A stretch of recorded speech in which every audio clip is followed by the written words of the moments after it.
Bueno, cuánta energía. ¿Cómo andan? Hola a todos. Gracias por ser parte de la CEPAC. Gracias a todos los que nos están viendo desde sus casas. Gracias por la invitación en lo personal que me han hecho a mí. Muchas gracias a Eduardo Bolsonaro por las palabras de afecto, además, que ha tenido para conmigo. Para un liberal, para los liberales, que hemos predicado durante años las ideas que hoy estamos llevando a la primera plana mundial, hemos sufrido la subestimación de las ideas de la libertad, hemos sufrido el desprecio de los empobrecedores del Foro de San Pablo, y hoy, a pesar de esto, es un gran orgullo para todos nosotros que seamos tantos, que seamos un montón. Quiero decirles algo más. El mundo está comprobando una verdad universal. El capitalismo de libre empresa es el único camino hacia la prosperidad.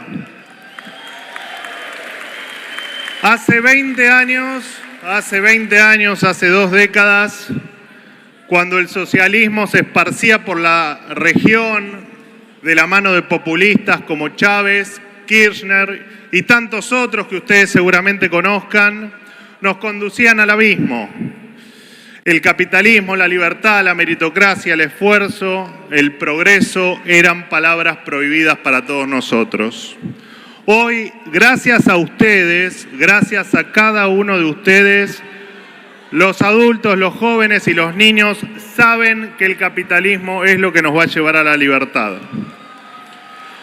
Sin más preámbulos, quiero presentarles principalmente un amigo, a un referente de la libertad mundial, a una persona que cuando la conocí ya hace muchos años me dijo: voy a exterminar la inflación y voy a exterminar la corrupción, voy a terminar con la política corrupta. Y claro, faltaba algo, y era que lo voten, y lo votaron.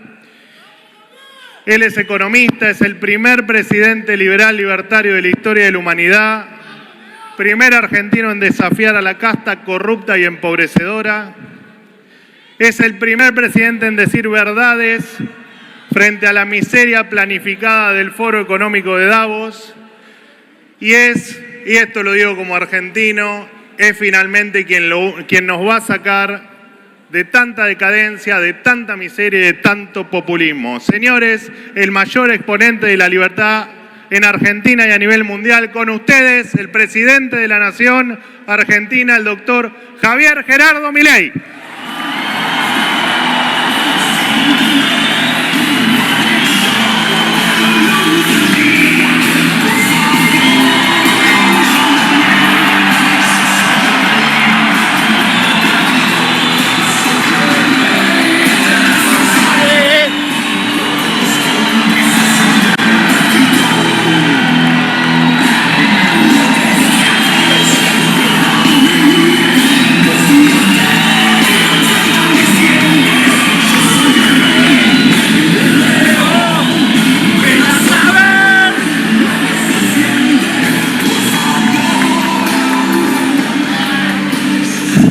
¡Hola a todos!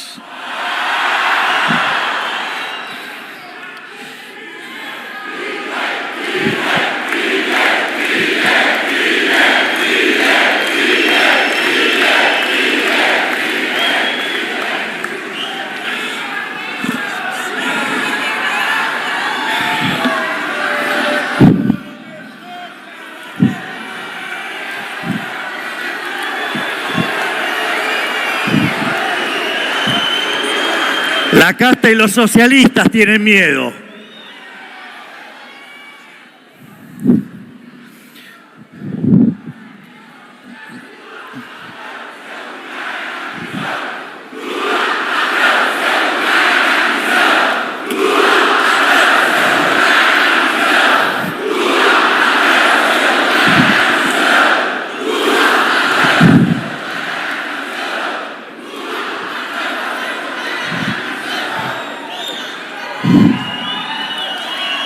Buenas tardes a todos. Quiero agradecer a las autoridades de CIPAC por la invitación y al presidente Jair Bolsonaro y a Eduardo Bolsonaro por la cálida bienvenida que ha recibido. Realmente me hacen sentir como en casa y es siempre un placer estar entre amigos.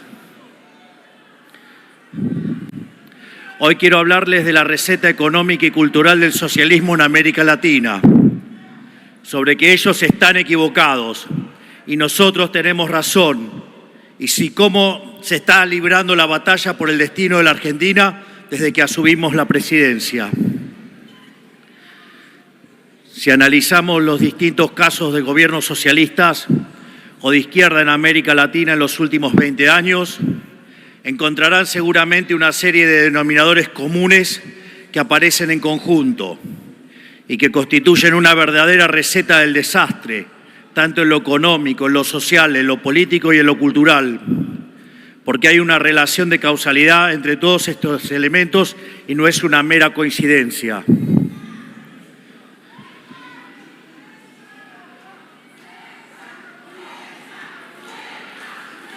¿Qué pasó?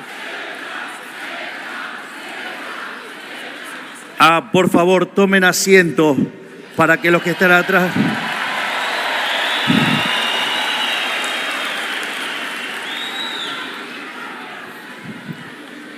¿Estamos bien ya?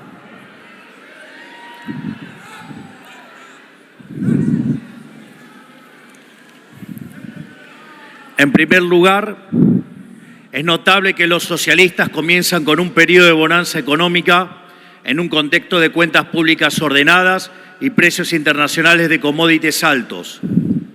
En este primer momento la economía crece, la sociedad gana en poder adquisitivo, el Estado recauda y el Banco Central acumula reservas. Pero los gobiernos socialistas se enamoran de la popularidad generada por la bonanza que heredaron, se asustan de que no vayan a ser eterna y aumentan indiscriminadamente el gasto público para sostenerla. ¿Cómo lo hacen? Subsidiando tarifas y servicios públicos, aumentando el empleo público y repartiendo dádivas de distinto tipo, lo cual etiquetan como inclusión social. Cuando la plata se acaba, empiezan a aumentar los impuestos para recaudar más, pero a costo de contraer la actividad económica y destruir la inversión. A medida que avanza el tiempo, van consumiendo los stocks para solventar una bonanza ficticia que lo único que hace es hipotecar el futuro. El stock se va acabando hasta que en un punto deben recurrir al endeudamiento. Nunca resuelven el problema de fondo, que es el círculo vicioso de expansión del gasto público y el consecuente déficit fiscal. Simplemente buscan distintas maneras de seguir financiándolo. Cuando ya no pueden recurrir a los impuestos o al endeudamiento, recurren al peor de todos los males, que es la emisión monetaria, destruyendo así el valor de sus monedas y condenando a toda la población a la pobreza. En el camino ponen regulación sobre regulación ante cada problema que aparece con tal de no solucionar el problema de fondo. Y en cada uno de esos parches le inventan un negocio a algún amigo, generando una casta de empresarios prebendarios protegidos por el poder político, que compiten artificialmente pescando en una pecera. El costo de todo esto, tarde o temprano, la paga la gente. La misma gente que los gobiernos socialistas dicen proteger, pero que realmente quieren esclavizar para conseguir una base de apoyo cautiva que les permita permanecer en el poder. Porque no podemos engañarnos. Lo único que les interesa a los socialistas es el poder por el poder mismo.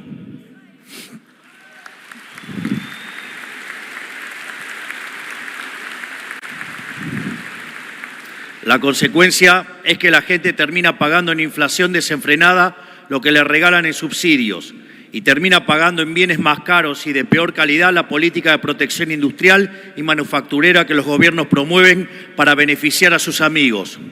Esta película ya la vimos decenas de veces en toda la región y en el resto del mundo también. No es ni más ni menos que la historia del socialismo del siglo XXI, del que tanto hemos escuchado hablar los hermanos latinoamericanos, y que defienden todos los populistas que integran el Grupo Puebla, o que también, digamos, antes se llamaba Foro de San Pablo.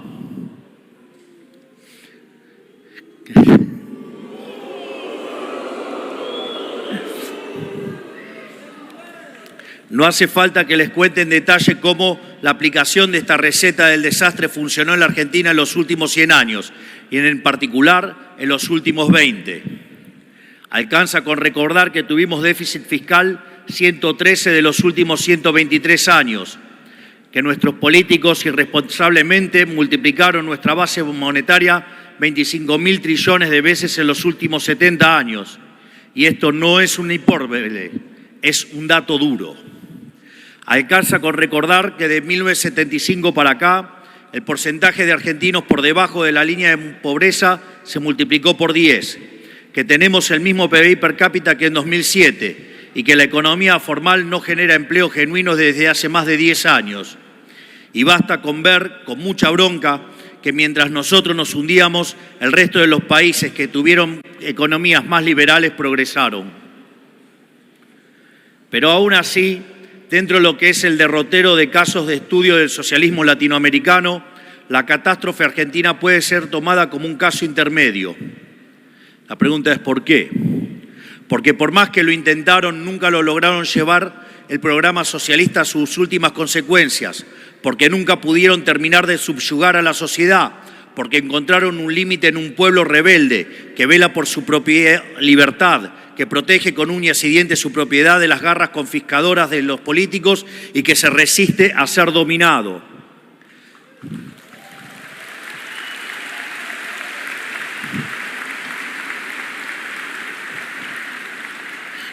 Aquí está la explicación, creo, de que la Argentina sea tan elegida entre quienes escaparon del socialismo en la región, a pesar de que prosperar en la Argentina en los últimos 15 años sin tener privilegio ha sido imposible. Porque uno puede entender fácilmente que haya 500.000 venezolanos en Chile, que es históricamente un país con una economía libre, por más de que en los últimos años el modelo que tanto bienestar generó para el común de los chilenos esté siendo cuestionado. Pero en la Argentina, con lo difícil que es, por eso siempre es grato conversar con nuestros queridos residentes venezolanos y constatar que no hay nadie más anticomunista y antikirchnerista en la Argentina que ellos. A la larga, como el socialismo es insostenible y necesariamente fracasa, los gobiernos que resisten en esa senda o terminan siendo rechazados por la sociedad o terminan violando la libertad y jugando con la vida de sus ciudadanos para preservarse en el poder.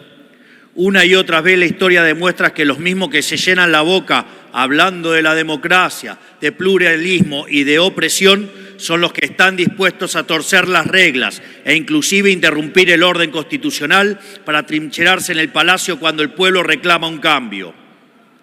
Miren lo que pasó en Venezuela, que ya no queda un solo gobierno sensato del mundo que no reconozca que es una dictadura sanguinaria.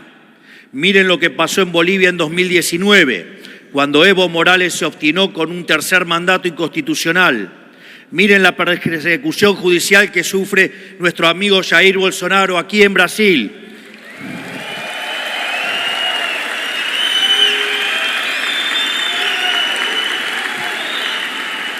Y miren lo que está pasando en Bolivia ahora mismo. Están dispuestos a montar un falso golpe de Estado con tal de sumar algún puntito que otro más en una elección. Por eso, cuando digo que la Argentina es un caso intermedio, lo es únicamente en términos relativos, porque su punto de comparación es el horror humanitario que han sido otras dictaduras asesinas de la región, como Cuba, como Nicaragua, como Venezuela, de donde se escaparon 7 millones de personas en la última década para no compartir el hambre con las que se quedaron. Y ni hablar de las experiencias socialistas del siglo XX en Europa y Asia, que se cargaron con la vida de más de 100 millones de seres humanos. Por eso digo que como el socialismo es una ideología que va directamente en contra de la naturaleza humana, necesariamente deriva en esclavitud o muerte. No hay otro destino posible para el socialismo.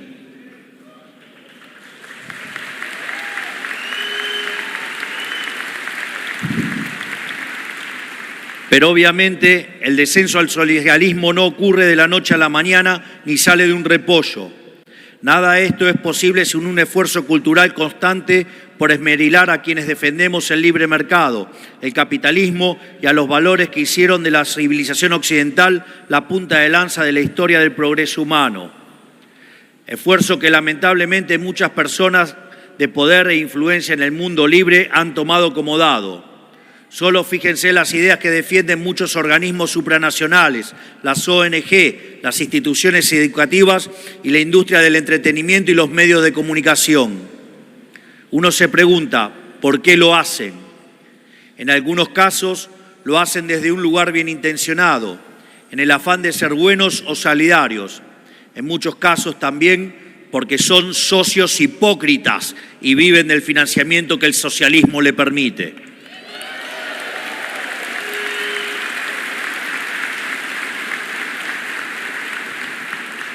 En la mayoría de los casos creo que no perciben que están jugando con fuego y están comprando un paquete cerrado que tiene como destino las trágicas consecuencias que nosotros ya conocemos.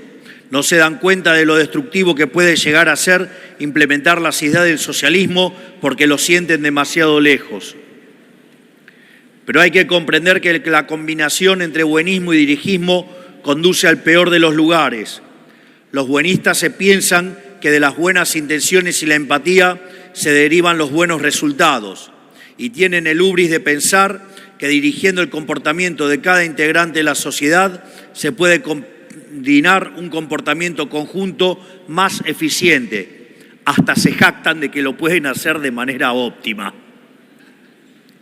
O sea, ven un problema y asumen que la solución es tirarle el Estado encima y a eso le llaman justicia. Pero Hayek nos enseñó que aquí radica la fatal arrogancia del ser humano y cada vez que el Estado interviene genera un resultado peor a que si no se hubiera intrometido. Tomemos por ejemplo la libertad de expresión, un valor fundamental de la democracia y que sin embargo se encuentra cuestionado en las principales potencias del mundo con la excusa de no herir las sensibilidades de nadie o respetar supuestos derechos de algunas minorías ruidosas que quieren imponer su visión minoritaria al resto de la población.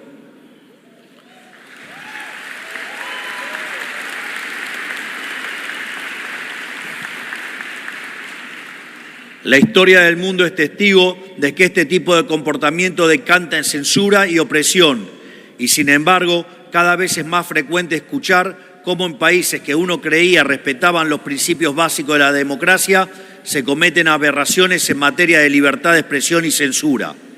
Son cosas que parecen lejanas o abstractas, pero cada uno mira lo que lamentablemente empieza a ocurrir hoy aquí en Brasil, lo piensa dos veces. Además, como dice Thomas Sowell, la censura, la regulación de la palabra que promueve el socialismo no es otra cosa que una confesión de su bancarrota intelectual y una declaración tácita de derrota en la batalla cultural. Porque como no se animan a enfrentarnos en el mercado de las ideas, porque saben que no pueden derrotarnos, lo intervienen y prohíben la circulación de las ideas que no les gustan y subsidian las ideas que sí les gustan.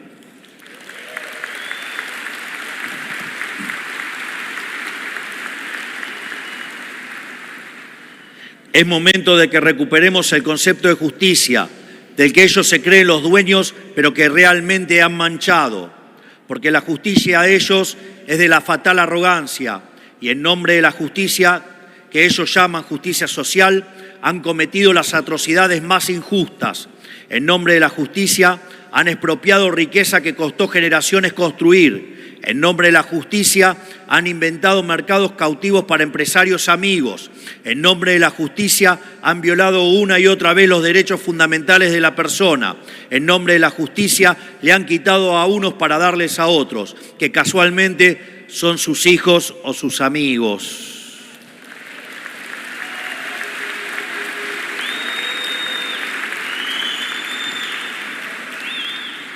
Si tienen alguna duda, vayan a ver cómo viven la familia de estos adalides del socialismo del siglo XXI. Vean cómo vive la familia de Maduro. Vean cómo viven los hijos de algunos de los de su propio país. Son todos multimillonarios que viven como si hubieran inventado a Google. Por eso ellos perdieron el derecho a hablar de justicia, y no solo por todas las atrocidades que cometieron o avalaron, también porque tienen fundamentalmente una comprensión equivocada de qué es la justicia. Porque saben que cuantas más regulaciones y restricciones tiene una sociedad, menos justa es. Cuanto más le confisca el fruto de su trabajo a través de impuestos a quienes producen, menos justa es. Cuanto más burócratas tiene un Estado abocado a la tarea de mirar con lupa lo que hacen los ciudadanos y pasarse los días buscando nuevas formas de arruinarle la vida, menos justa es esa sociedad.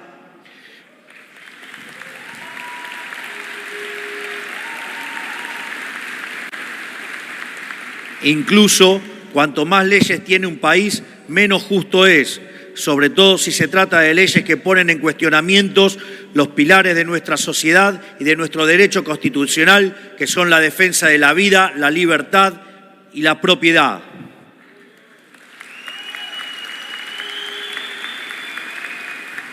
O nuestra versión aquí, Dios, patria y familia.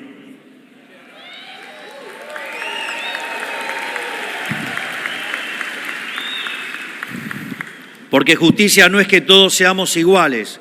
Justicia es quien se esfuerza y se aplica pueda apropiarse del fruto de su esfuerzo y que no tenga que ver progresar en la vida al que no hace nada, pero tiene un amigo en el poder. ¿Cuántos casos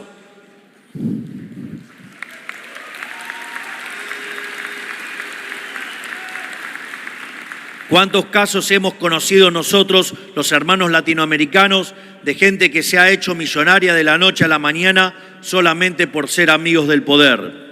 Esa es la historia del socialismo del siglo XXI. Justicia es que cada persona pueda traducir ese esfuerzo a ahorro y poder invertir ese ahorro en tener una vida mejor para sí y para su familia.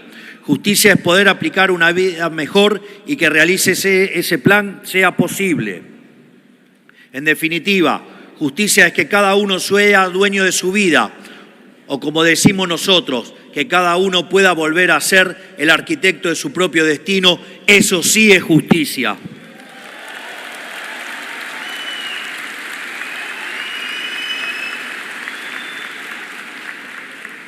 Por eso es falso que la izquierda sea la ideología de los pobres y los oprimidos. Cada día queda más claro en América Latina que la izquierda es la ideología de los ricos, de los poderosos que controlan y tienen posiciones prominentes en la difusión cultural, todos entongados con el poder, obviamente. Y cada día queda más claro que la pobreza es instrumento para quienes predican el socialismo, porque la praxis operativa del socialismo consiste en tener al pobre como cliente de su sistema, porque el día que el pobre se independiza, progresa en la vida y sale de la pobreza, el socialismo pierde un cliente.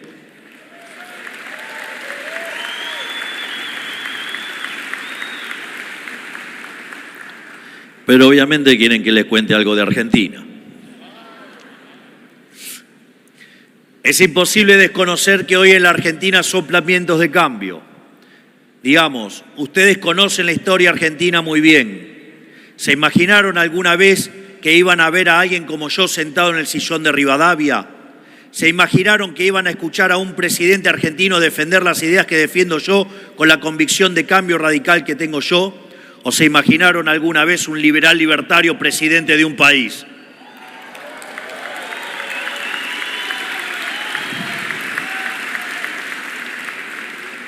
La Argentina atraviesa un momento excepcional en su historia, donde la sociedad por primera vez en décadas rechaza el modelo estatista, el modelo aplicado en muchos de nuestros países hermanos los últimos 20 años, que se agotó después de acumular montañas de miseria. La sociedad rechaza ese modelo y reclama un cambio profundo. Le está diciendo basta al socialismo del siglo XXI.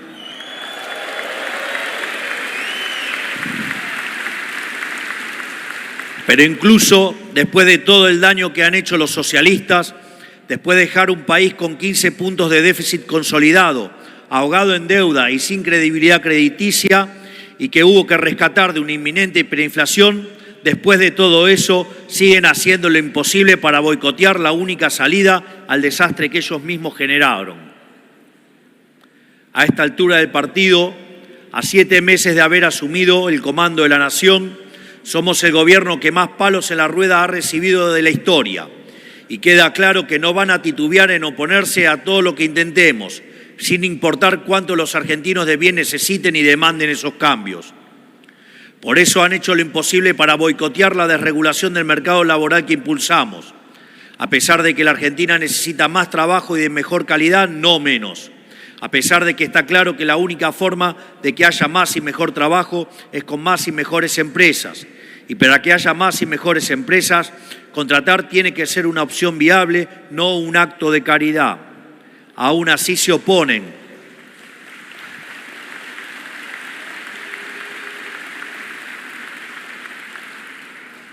Aún así se oponen, o sea, están dispuestos a perjudicar a los millones de trabajadores argentinos con tal de ver fracasar al gobierno. Por eso también han hecho lo posible para boicotear la promoción de inversiones que no venían por la inseguridad jurídica que ellos mismos generaron.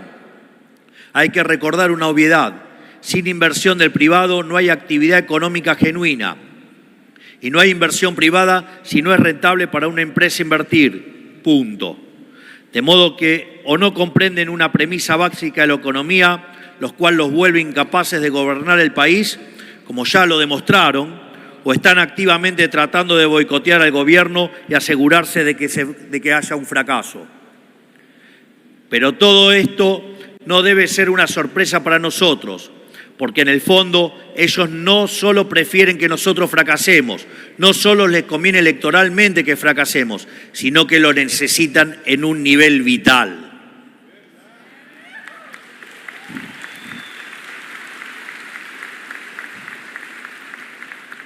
Porque si tenemos éxito, habremos desmantelado el sistema corrupto a través del cual le chupan la sangre a los 47 millones de argentinos y de todo lugar donde está vigente el socialismo.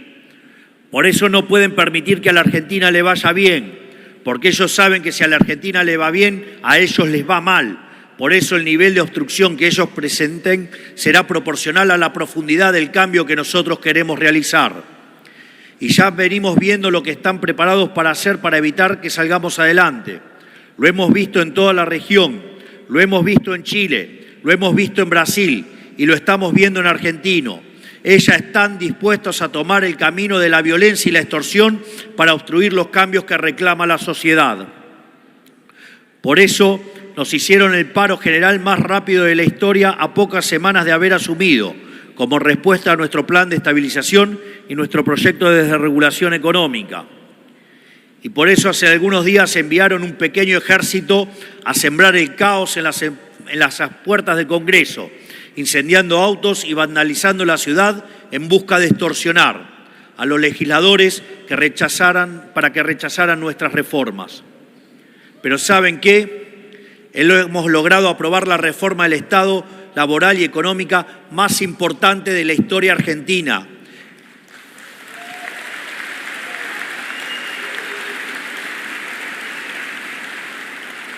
Hemos aprobado una reforma 5 veces más grande que la de Menem, que había sido la reforma más grande de la Argentina. Y si además le suman el decreto de necesidad y urgencia de cuando asumimos, hoy las reformas son 8 veces más grandes que la reforma más grande de la historia argentina. Es decir, estamos llevando a cabo no solo la lucha contra la inflación, sino que estamos transformando de cuajo a la economía argentina.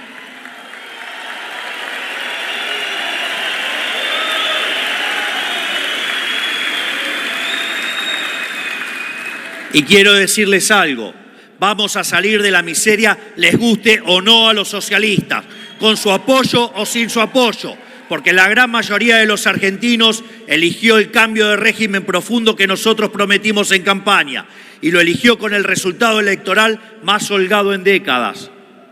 Y nosotros tenemos el compromiso indeclinable de cumplir con la voluntad de la mayoría, aunque los beneficiarios de este sistema corrupto, parasitario y empobrecedor muevan cielo y tierra para boicotearnos. No pasarán, no lo lograrán. Vamos a sacar al país adelante.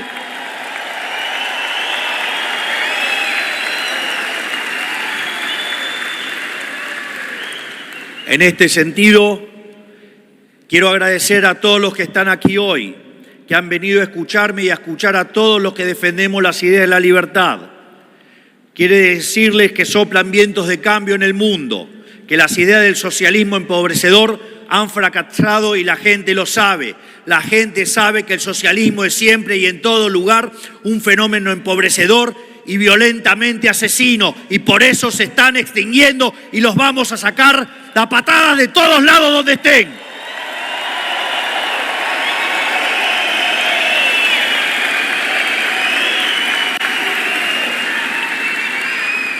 Porque han fracasado en lo económico, han fracasado en lo político, han fracasado en lo cultural y han fracasado en lo social. Y como si esto fuera poco, han asesinado a más de 150 millones de seres humanos. Es hora que el mundo despierte y que le diga nunca más al socialismo.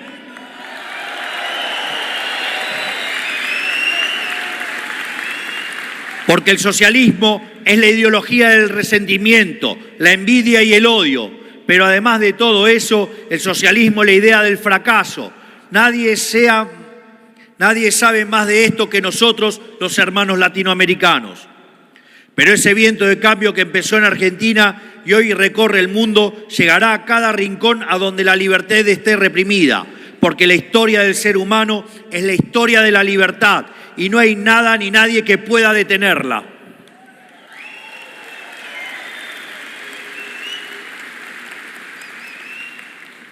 Finalmente, para aquellos menos optimistas que creen que la batalla está perdida, que no podemos hacerle frente a estructuras de poder que se han adueñado de nuestros países, quiero decirles que quien les habla ha llegado a donde llegó sin ninguna estructura, sin dinero, sin partido político ni apoyo a los medios tradicionales, pero con los puños llenos de verdades y con la convicción inalterable de que la vida sin libertad no merece ser vivida. Créanme que se puede.